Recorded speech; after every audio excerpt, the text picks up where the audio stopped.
अस्सलाम वालेकुम, मेरा नाम अरूबा फरीदी है और मैं एक एयरक्राफ्ट मेंटेनेंस इंजीनियर हूँ। रिसेंटली मैंने इंटरनेशनल लाइसेंस हासिल किया है दिसंबर 2020 में, और उस लाइसेंस में डिफरेंट कैटेगरीज़ हैं जिसमें कि डिफरेंट एयरक्राफ्ट्स इंक्लूड हैं।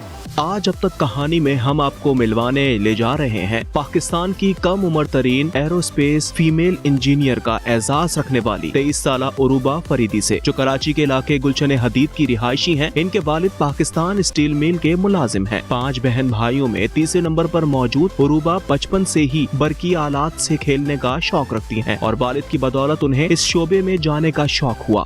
मुझे इंस्पिरेशन जो है मेरे फ़ादर से हुई और शुरू से ही मुझे जहाज़ों का बहुत शौक़ था। तो मेरे फ़ादर एक इलेक्ट्रिकल इंजीनियर हैं और इसी तरह डिफरेंट सब्जेक्ट्स उन्होंने ही पढ़ाए मुझे स्टार्टिंग में, और उसके बाद ये हुआ कि मुझे यहाँ का शौक़ हुआ तो मैं इस फील्ड में आ गई। मेरे भाई भी इंजीनियर हैं, मेरे फ़ादर भी इंजीनियर हैं और इसी तरह मैं भी इंजीनियरिंग की ही फील्ड में आई। और ड्यू टू माई फ़ादर, क्योंकि वो इलेक्ट्रिकल इंजीनियर थे, तो इस वजह से मुझे थोड़ी नो हाउ थी टेक्निक्स के बारे में, टेक्निकल चीज़ों के बारे में, इस वजह से मैं इस फील्ड में आ गई। सबसे पहले तो ये कि एक बहुत यूनिक फील्ड है और मैकेनिकल फील्ड में ही मुझे जाना था, तो मैंने डिसाइड किया कि मैं इस फील्ड में आ जाऊँ।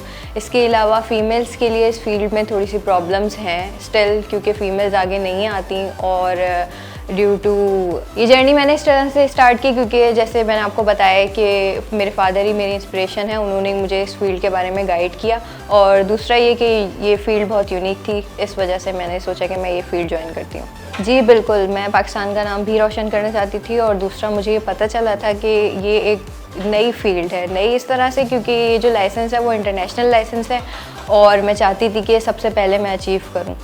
अपने ख्वाबों की तकमील के लिए इंटर के बाद ही उन्होंने 2014 में एक निजी इदारे हॉक एविएशन सर्विसेज से वाबस्तगी इख्तियार कर ली, जो एविएशन से मुतल्लिक बैनुल-अक़वामी इदारों का तस्लीम करदा इदारा है। 2019 में उन्होंने लाइसेंस के लिए अप्लाई किया।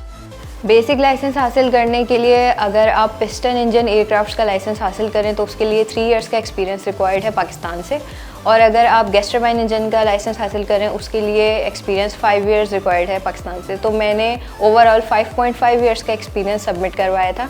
इसके अलावा 17 मॉड्यूलर एग्ज़ाम्स होते हैं हमारे, जो मेरी कैटेगरी है एरोस्पेस, दैट इज़ B1। इसके अलावा आपको ये सारी चीज़ें सबमिट करवानी पड़ती हैं, सारे सर्टिफिकेट्स और जितना भी आपने एक्सपीरियंस लॉग किया होता है, जो आपने लाइव एयरक्राफ्ट पे काम किया होता है, वो आपने रेलेवेंट अथॉरिटी को सबमिट करवाना होता है। उसके बाद आपका लाइसेंस रिसीव हो जाता है। जी बिल्कुल, एक तो ये प्रॉब्लम है कि लोग जो है एरोस्पेस इंजीनियरिंग को रिलेट करते हैं कि ये डिग्री प्रोग्राम है। देखें, डिग्री प्रोग्राम भी है और इस तरह से हमारी जहाँ पर प्रैक्टिकल एक्सपीरियंस की बात आ जाती है वहाँ पे लाइसेंस है, क्योंकि लाइसेंस होल्डर ही एयरक्राफ्ट को सर्टिफाई कर सकता है, डिग्री होल्डर एयरक्राफ्ट को सर्टिफाई नहीं कर सकता। तो ये कन्फ्यूजन है लोगों में, जो वो ये समझते हैं कि एरोस्पेस इंजीनियरिंग जो है वो डिग्री के थ्रू ही आप इस फील्ड में आ सकते हैं। ऐसा नहीं है, इसके लिए रेलेवेंट लाइसेंस है। और इसी तरह एवियोनिक्स इंजीनियर होते हैं B2, क्योंकि मेरा ट्रेड एरोस्पेस है, दैट इज़ B1, इसी वजह से मेरे पास B1 की सब कैटेगरीज़ का लाइसेंस है। जैसे कि मैंने आपको बताया कि पिस्टन इंजन की जो कैटेगरी है वो है B1.2 और गैस टरबाइन की जो कैटेगरी है सब कैटेगरी B की वो है B1.1।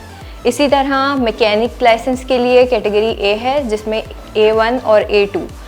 मैंने जो लाइसेंस अप्लाई किया उसमें 5 डिफरेंट कैटेगरीज़ हैं, which is A1, A2, B1.1, B1.2 and B3। B3 जो है वो 2000 kg ब्लो एयरक्राफ्ट्स पे की कैटेगरी है और उसमें नॉन प्रेशराइज्ड एयरक्राफ्ट्स आ जाते हैं। जी बिल्कुल, मैं एज अ टेक्नीशियन एक प्राइवेट कंपनी में इस वक्त हूँ और इसके बाद जिस तरह मेरे पास बेसिक लाइसेंस आ गया है तो मैं किसी भी एयरक्राफ्ट का कोर्स करके उसके बाद सर्टिफाइड इंजीनियर बन सकती हूँ उस ही एयरक्राफ्ट की स्पेसिफिक। जी, मैं इसी से रिलेटेड जॉब कर रही हूँ और हमें जब भी हमें लाइसेंस रिन्यू करवाना है या हमें कोई और कैटेगरी के लिए अप्लाई करना है तो हमें प्रैक्टिकल एक्सपीरियंस चाहिए होता है, क्योंकि अगर मुझे दूसरी कैटेगरीज के लिए अप्लाई करना है तो डेफिनेटली मुझे रेलेवेंट एक्सपीरियंस चाहिए होगा। उस एक्सपीरियंस को कंटिन्यू रखने के लिए मुझे इसी फील्ड में काम करना है। उन्होंने तरबियत लेने के बाद 5.5 साल तक अमली काम किया। अपने मुंतखब करदा हेयर प्रोफेशन को कैरियर बनाने के लिए अरूबा को माली वसाइल की कमी का सामना करना पड़ा। वालिद की कम तनख्वाह और फिर स्टील मिल में तनख्वाह की बंदिश के बायस उनके वसाइल महदूद हो गए, तो अरूबा को अपना ये ख्वाब अधूरा छोड़कर फील्ड को खैरबाद कहने का सोचना पड़ा। उस वक्त वक्त अरूबा के वालिद ने उन्हें बहुत सपोर्ट किया। इस ख्वाब की तकमील के लिए अरूबा ने अनथक मेहनत की। अरूबा का कहना था कि उनके इम्तिहानात जर्मनी और बरतानिया के इदारों से होते थे, जिसमें एक इम्तिहान की फीस 25 से 30 हजार थी। फीस की अदायगी के लिए अरूबा ने जॉब की और अपनी तनख्वाह से इम्तिहान की फीस एक साथ में अदा की।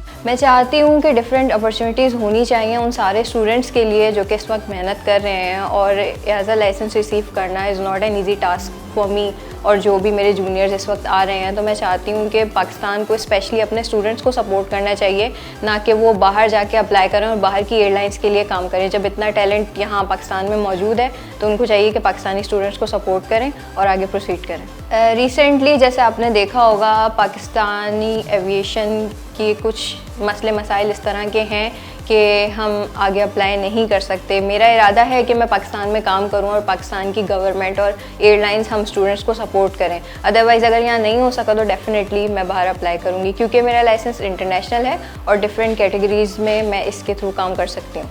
फीमेल्स हों या मेल्स हों, मेरा सबके लिए एक ही मैसेज है कि काइंडली नेगेटिव क्रिटिसिज्म को इग्नोर करें और इसके अलावा फोकस करें अपने गोल्स के लिए। और दूसरी बात ये कि जब आप मेहनत करना शुरू करते हैं तो डेफिनेटली कहीं ना कहीं जाके आपको उसका फल मिल ही जाता है। एज अ फीमेल ऐसी बहुत सारी चीज़ें फेस करनी पड़ती हैं, क्योंकि हम माइनॉरिटीज़ में काउंट होते हैं और फीमेल्स का रेशो एविएशन में बहुत कम है। बीइंग अ फीमेल, जिस तरह से मैंने लाइसेंस रिसीव किया, मैं चाहती हूँ कि मैं पाकिस्तान के लिए ही काम करूँ, मैं बाहर जाके काम नहीं करना चाहती। इसी तरह मैं आगे भी पाकिस्तान का नाम रोशन करना चाहती हूँ। पाकिस्तान जिंदाबाद। अरूबा मुख्तलिफ छोटे तैयारों पर काम करती हैं, जिसमें ज्यादातर 19 सीटर या उससे छोटे जहाज शामिल हैं।